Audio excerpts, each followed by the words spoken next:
रहमान भैया जिंदाबाद जिंदाबाद जिंदाबाद। रहमान भैया जिंदाबाद जिंदाबाद जिंदाबाद। रहमान भैया मत घबराना, तुम्हारे पीछे सारा जमाना। रहमान भैया मत घबराना, तुम्हारे पीछे सारा जमाना। रहमान भैया जिंदाबाद जिंदाबाद जिंदाबाद।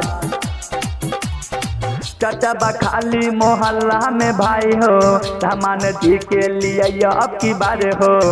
ये चाचा सुनो तारा हो, चाचा बखाली मोहल्ला में भाई हो, रहमान जी के लिए अब की बार हो। भिंडुआ पंचायत में लावे के बाद, भिंडुआ पंचायत में लावे के बाद। ए चाचा ध्यान लगाई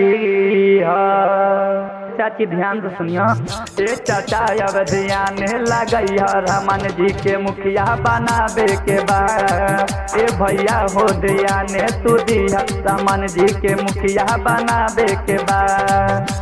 क्यों परे हो चक्कर में, कोई नहीं है टक्कर में। क्यों परे हो चक्कर में, कोई नहीं है टक्कर में। रहमान भैया जिंदाबाद जिंदाबाद जिंदाबाद। वादा रहमान भैया का रोड गली गली बनावे का। भौजी सुनो तारू हो, गाँव में दिक्कत आवे हो, जनता के मसीहा आवे बनी, जनता के मसीहा आवे बनी। जात पात कुछो नहीं देखिया हो भाई हो, रहमान जी के बनई हो प्रधान हो। भिंडुआ पंचायत में लावे के बाद, भिंडुआ पंचायत में लावे के बाद। ए चाची ध्यान तू दी हो।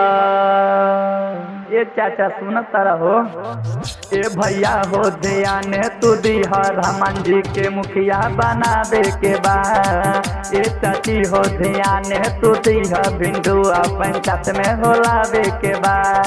रहमान भैया जिंदाबाद जिंदाबाद जिंदाबाद।